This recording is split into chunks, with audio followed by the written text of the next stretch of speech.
Kurud BMO doctor JP दीवान के कुरुद शासकीय अस्पताल ले कोंडागांव जिला अस्पताल में स्थानांतरण होए ले कुरुद अस्पताल सूना लगत है। सुते कुरुद अस्पताल ला जगैया एक ऐसन हस्ती शिशु चिकित्सक डॉक्टर जेपी दीवान के रूप में आए रही, जिन्हा कुरुद अस्पताल के सुदृश्य ला बदलिस और आज कुरुद शासकीय अस्पताल हा कोनो प्राइवेट अस्पताल ले कम नहीं लगे। एमा सरकार विभाग और डॉक्टर दीवान के विशेष सहयोग रही, जिला जनता मन मानिन और जानिन। कुरुद के शासकीय अस्पताल माता वैसे ही स्टाफ के कमी हवे, जेमा एक जन शिशु चिकित्सक के औ कमी महसूस करे बर जनता मजबूर होवत है।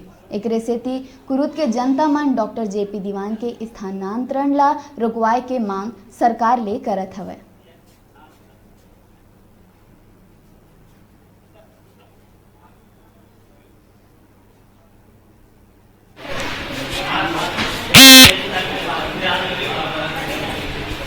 डॉक्टर साहब यहाँ हैं तो यहाँ रहने दो।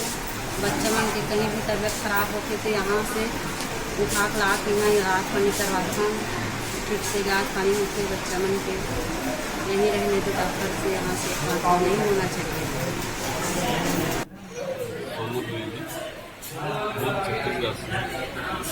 लगभग 5-6 दिन से प्रॉब्लम डॉक्टर जेपी दीवान ने आपको देख रहे हैं, ट्रीटमेंट वही कर रहे हैं। उन्हीं की बदौलत में आज जो भी बात कर रहा हूँ वो उन्हीं की लाइफ में आज बात कर पा रहा हूँ आपके सामने। और उनका ट्रीटमेंट बहुत अच्छा ट्रीटमेंट और मेरी जो साथ अच्छा व्यवहार है उनका, और उनके आने से ही आज देखो जो अस्पताल की व्यवस्था है, साफ सफाई, हर चीज़ की व्यवस्था अच्छी है।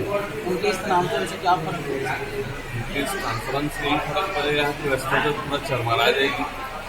साफ सफाई की व्यवस्था है, खाने की व्यवस्था है, हर चीज़ की व्यवस्था है, पूरी तरह से हासिल हो जाएगी मेरे हिसाब से। उनके जाने से मेरे हिसाब से तो उनको यहाँ पर रहना चाहिए। अगर मैं शायद इच्छा रहता उनके लिए तो मैं ऊपर वाले से कामना करूँगा कि डॉक्टर दीवान साहब को यहाँ पर रहना चाहिए। मैं कोशिश करूँगा ऊपर वाले से दुआ करूँगा उनको यहाँ रहना चाहिए। कुमार है और मैं दूर से नहीं रहता हूँ, लोकल। तो यहाँ अस्पताल में जैसे बताया कि दीवान सर का ट्रांसफ़र होने वाला है।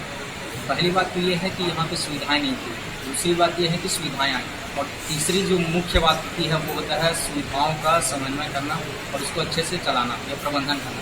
वो दीवान सर के आने के बाद ही हुआ। दूसरी बात ये थी कि जैसे वो डॉक्टर हैं, काफ़ी अच्छी स्पेशलिस्ट डॉक्टर हैं बच्चों के, तो यहाँ पे ऐसा बच्चों के लिए कोई खास स्पेशलिस्ट तो अभी तक से नहीं है मेरी जानकारी के अनुसार। और उनके आने के बाद सुविधाओं में भी बढ़ोतरी हुई। और आप देख सकते हैं कि ये हॉस्पिटल एक गवर्नमेंट हॉस्पिटल है और यहाँ पे प्राइवेट जैसी सुविधाएं हैं। तो अगर रात को भी आते हो या दिन में भी आते हो तो आपको प्रॉपर सुविधाएं मिलती हैं। डॉक्टर यहाँ पे उपलब्ध रहते हैं, नहीं होते तो भी आप उनसे फ़ोन पे कांटेक्ट कर सकते हैं। स्थानांतरण होने से किस प्रकार से? स्थानांतरण तो सर पहली बात तो ये है कि यहाँ पे पहले ही स्टाफ की कमी, डॉक्टर्स तो यहाँ पे है ही नहीं, क्योंकि ट्रांसपोर्ट लगभग बहुत लोगों का हो चुका है यहाँ से, तो कमी तो है। तो मेरे ख्याल से तो उनका ट्रांसफ़र फिलहाल तो होना ठीक नहीं होना चाहिए। हो रहा है तो ये एक परेशानी का कारण होगा। मान क्या है आपका समस्या? सर पहली बात तो ये है कि स्टाफ ज़रूरी है।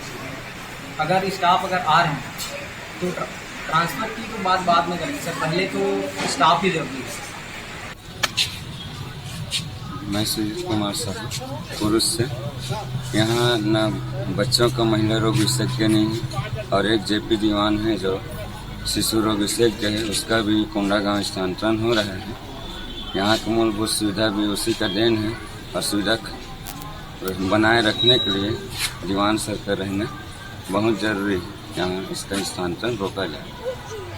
क्या दिक्कतें आ सकती हैं? अब जो रात सुबह इतना भी देख देते हैं, देखो सर बच्चा बीमार है, अभी देख दो तो घर मोबाइल तुरंत फ़ोन कर देते हैं, अपना ट्रीटमेंट चालू कर देता है। आ जाओ भाई मैं घर में हूँ तो अभी आ रहा हूँ 10 मिनट में, ऐसे टाइप का कहीं बाहर जाया रहता है। दौरा आने के बाद कितना मतलब सुविधा एक वासियों का काम कि दीवान सर अभी रुकना चाहिए यहाँ। ज़रूरत है बच्चों के लिए, यहाँ बच्चों का डॉक्टर नहीं, छोटे बच्चों के लिए तो बहुत ज़रूरी है, इसलिए दीवान सर का ट्रांसफ़र रुकना चाहिए अभी ज़रूरत है। और ऐसी डॉक्टरों के नहीं है तो स्थानांतरण पुनः रोका जाए।